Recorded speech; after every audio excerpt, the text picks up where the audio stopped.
We are back with another day of the Hoop Scoop Media Top 100 Countdown, and at number 75 in the country, we have the Vanderbilt Commodores. What's up, college basketball fans? I'm Hoop Scoop Media co-founder Austin Getchy, and welcome to the Hoop Scoop Media Top 100 College Basketball Teams Countdown.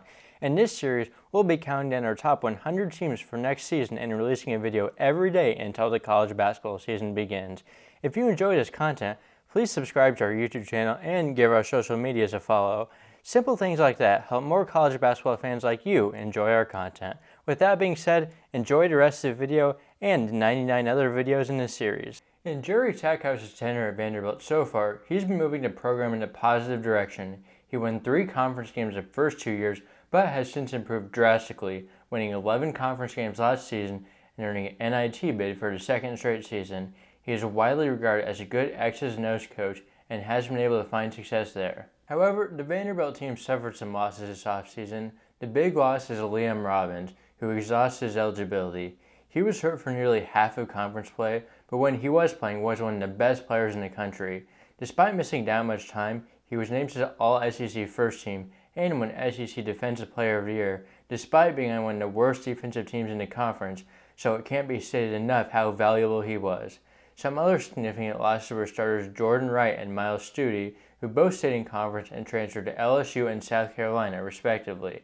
Trey Thomas and Quentin Malora-Brown also started a handful of games and transferred to mid-major level, Thomas going to Bowling Green and Malora-Brown going to the Citadel. Despite those losses, Vanderbilt got some important players back. One is Tyron Lawrence, who entered the portal and NBA draft last season but found himself back in Nashville. When Robbins was out, Lawrence capitalized on the opportunity, averaging 19 points per game. If he can continue that production, he could find himself on the SEC All-Conference team. The Commodores also returned Ezra Manjon in the backcourt. He's another player who saw a big surge in scoring at the end of the year, but was best when he was passing the ball. In conference play, Manjon had a 34% assist rate and only a 9.3% turnover rate, two opposite ends of the spectrum. Stackhouse will also still have the services of Colin Smith, who is a rising sophomore. Smith is another player who had some impressive games to end the season and shot the ball well from three-point range. He's a player who could be in for a breakout year and established himself as a high-level SEC starter. One intriguing transfer brought in is Notre Dame forward Van Allen Lubin, who was a 4-star recruit in 2022. He is an efficient inside scorer and was named to the USA U19 team this summer, so he could be a player who takes a big jump. Another transfer Stackhouse got that can see some big minutes is Lehigh transfer Evan Taylor.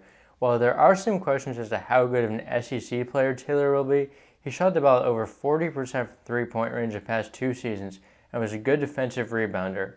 His frame should also translate decently to the SEC. The last transfer Vanderbilt brought in is South Dakota big man Tassos Kamateros. He can shoot the ball well for his size, connecting in 43.9% of his three-pointers in conference play last season. He's also a solid rebounder and a better passer than an average big man. Stackhouse also brings back 2 rising sophomores who could see a big increase in production in Paul Lewis and Lee Dort. Lewis showed some potential on the offensive end, both shooting and passing the ball. Dort dealt with injuries for a lot of last season, but was a good rebounder and former top 100 recruit. Vanderbilt also added 5 freshmen. Wing Jason Rivera-Torres is the highest ranked of the group and could be the most likely candidate to play right away. Malik Presley is a recruit from Texas who has similar size and position to Rivera-Torres.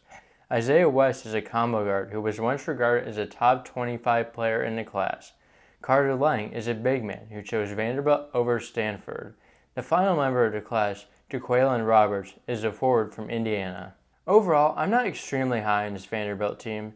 The returning guard combo of Lawrence and Manjon is very intriguing, although I think losing Robbins is huge.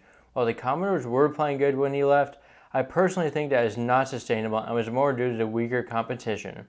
I have Vanderbilt sitting at 13th in the SEC, although I still think they have a decent shot at the tournament.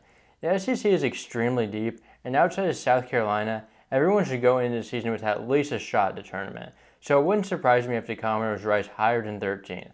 Vanderbilt fans, let me know your thoughts in the comments and where you'd personally rank them this year. We will be back tomorrow for the number 74 team in the country. Subscribe and turn on post notifications so you don't miss it.